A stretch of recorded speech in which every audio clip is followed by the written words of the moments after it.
शिव महापुराण की कथा मोक्षदायिनी है। कथा को श्रवण करने मात्र से प्राणी पाप बंधन से मुक्त होकर मोक्ष को प्राप्त कर लेते हैं। शिव महापुराण कथा का श्रवण कर पुण्य लाभ अर्जित करने के उद्देश्य से श्री सिद्ध सोमेश्वर धाम ग्वारीघाट में 11 दिवसीय श्री पंचकुंडात्मक रुद्र महायज्ञ और संगीतमय शिव महापुराण कथा एवं शिव पंचाक्षर मंत्र जाप का आयोजन जारी है। महंत केवलपुरी जी महाराज के सानिध्य में 22 फरवरी से प्रारंभ हुए इस धार्मिक आयोजन का समापन 4 मार्च को होगा। प्रतिदिन सुबह से लेकर दोपहर तक आयोजन स्थल पर यज्ञ आदि का आयोजन किया जाता है। साथ ही शिव भक्तों के द्वारा रुद्री निर्माण कर पार्थिव शिवलिंग का पूजन अर्चन एवं अभिषेक किया जाता है। वहीं दोपहर से लेकर शाम तक कथा व्यास मनीष उपाध्याय जी के द्वारा भगवान शिव की महिमा का बखान किया जाता है। कल से सती जी का चरित्र एवं भगवती पार्वती के प्राकट्य का वर्णन कथा व्यास के द्वारा किया जाएगा। इस अवसर पर स्वामी गिरीशानंद जी, सुखानंद राघव देवाचार्य जी और मुक्तानंद जी धार्मिक आयोजन में शामिल हुए और सभी का पल पल इंडिया न्यूज के प्रमुख कमलेश गुप्ता के द्वारा पूजन कर स्वागत किया गया। शिव महापुराण की कथा में रोजाना बड़ी संख्या में श्रद्धालु पहुंचकर कथा श्रवण कर धर्म लाभ अर्जित कर रहे हैं। माता सती ने नंदा नाम के व्रत को किया जो बहुत कठोर व्रत था। पूर्ण संवत्सर में वो व्रत परिपूर्ण हुआ और व्रत की परिपूर्ति में वो भगवान शिव के ध्यान में ऐसी तन्मय हो गई कि जैसे ठूठा एक वृक्ष का पड़ा हो, निर्जीव कोई वृक्ष का ठूठा पड़ा हो, वैसे भगवती सती शिव के ध्यान में संलग्न होकर अपने परम आराध्य का स्मरण करने लगी। उस समय भगवती सती की तपस्या से अत्यंत संतुष्ट हुए भगवान महादेव जी सती के सामने प्रकट हुए। सती ने अपने आराध्य भगवान शिव को अपने सामने देखा। वो बहुत कुछ बोलना चाहती थी, वो कहना चाहती थी कि आप मेरे पति बनो, परंतु वो अधिक प्रेम के कारण, प्रेम की अधिकता के कारण सती कुछ भी बोल नहीं पाई। उस समय सती के उस प्रेमावेश को देख करके भगवान महादेव जी भी प्रेम से आतुर हो गए और सती ने तो नहीं कहा, पर भगवान महादेव जी कहने लगे, भवत्वम मम भार्यार्ति प्राहतां भक्तवत्सल, तुम मेरी पत्नी बनो। इस अमृतमयी वाणी को जब सती ने सुना तो उनका रोम रोम आह्लादित हो गया। भगवान परम भक्त वत्सल है। सती जो चाहती थी पर बोल नहीं पा रही थी, भगवान महादेव जी ने स्वयं वही कहा और कहा कि चलो मेरे साथ कैलाश पर चलो।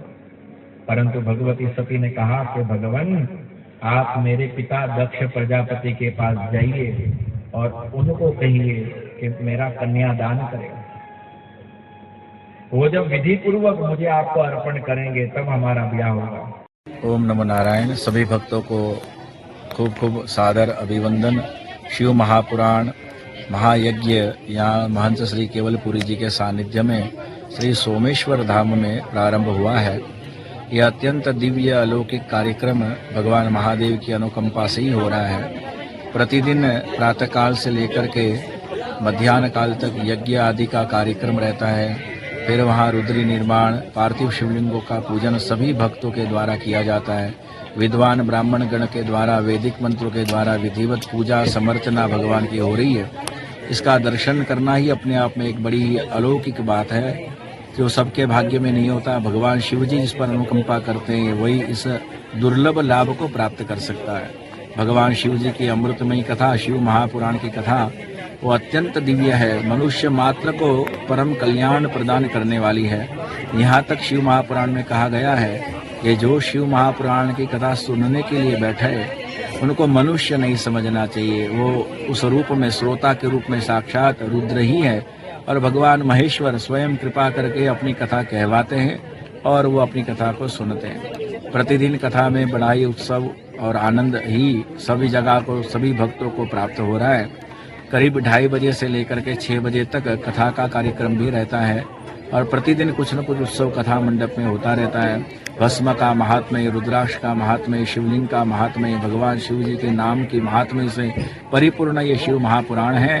अब कल से जो कथा होगी उसमें सती जी का चरित्र, भगवती पार्वती का प्रागट्य, फिर दूसरे दिन भगवान शिव और पार्वती के विवाह का चरित्र, गणेश कार्तिक की लीला और भगवान शिव जी के अनेक शिवलिंगों की कथा, अनेक भगवान शिव जी के अवतारों की चर्चा, भगवान के शैव धर्म के विषय में विशेष पूर्वक जानकारी, ये सब कुछ शिव महापुराण की अद्भुत कथाओं के माध्यम से सभी भाविक जनता को इसका दिव्य लाभ प्राप्त होता है। सभी ब्राह्मण, सभी साधु महात्मा, सभी संत इस कार्यक्रम में जुड़े हुए हैं। सभी भक्त भी खूब प्रेम से जबलपुर के नागरिक इस कार्यक्रम को बहुत अच्छी तरह से सफल बना रहे हैं और सभी साधुवाद के पात्र है।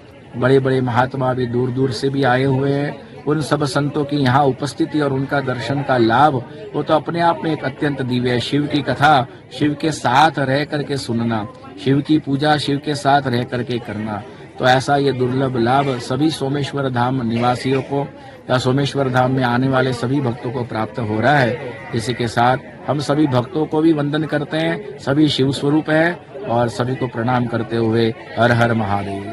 ब्यूरो रिपोर्ट, टीम पल पल इंडिया।